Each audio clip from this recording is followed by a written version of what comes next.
Here we go, the great unveil. Right. There she is. Staying with an old friend I hadn't seen for decades, and he says, I have your bike in the stable. My first mountain bike from the 1980s. A blast from the past. Oh my God, that's it? Take your bike. I think that's the same stem. That's the original stem on it as well. It's all original. Just a bit of padding here. Mice have eaten the seat. Wow. Classic. It is. It actually is a classic. But what to do with it?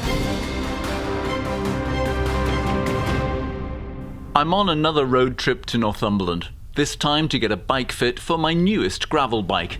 After decades, I decided to call on an old friend, and we hit it off again immediately. The bike in the stable was last night, and in the cold light of day I've returned alone to take another look and to try to decide what to do with the thing. I put it on Instagram, and a lot of people have contributed a whole range of suggestions.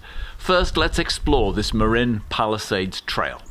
First thing you notice are the brakes at the back. What an unusual position to have the brakes for a mountain bike, because they're going to clog up with mud.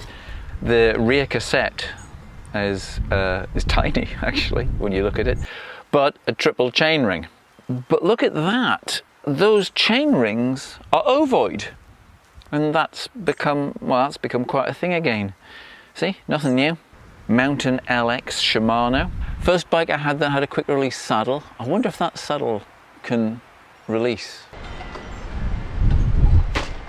Oh, it does. Centre pull brakes.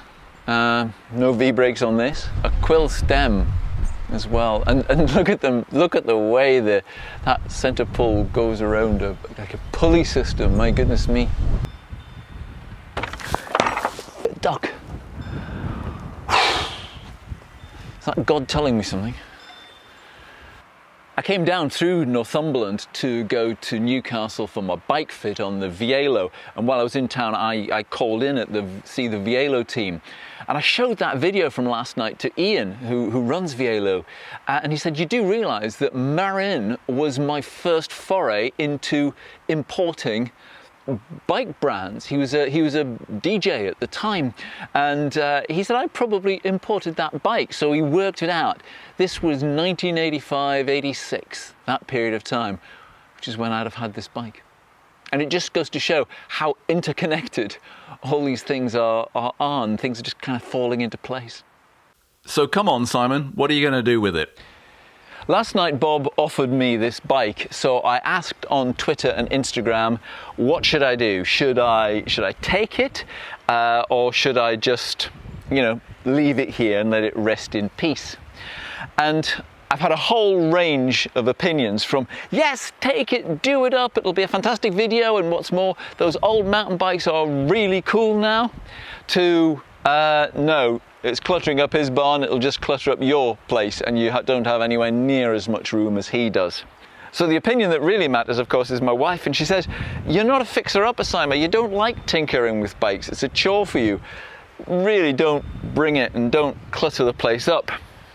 But I'm torn because my best friend Alistair said, you know what, Simon, that bike has found you. It's a load of coincidences that led you to being reunited with that bike. Maybe it was meant to be that you should have that bike again. And I'm sorry, my dear, lovely wife, but that's the way I'm leaning. Well, I've left without the old bike, but I have got an idea. As it stands, I don't think it is suitable to be donated. It needs a lot of work done on it, and I don't know whether or not I could do that work. So my idea is, I've taken lots of photographs of it, and I'm going to take it to someone who works in one of my local bike shops, who I know is very good at renovating old bikes. And I'm going to find out just how much work is involved, how much expense is involved, and whether or not it's something I could do. If it is, well, I know where the bike is, and it'll be a great reason to come down and see my old friend again. And if it's not, then it can stay in his barn. However, that bike gave me a really good idea. So maybe if I ran up here, you'd see where I am. this has given me an idea to go for a ride at Kielder, and hopefully you'll be able to see that in a video very soon. If you subscribe, you make sure you won't miss it, and I'll see you again next time.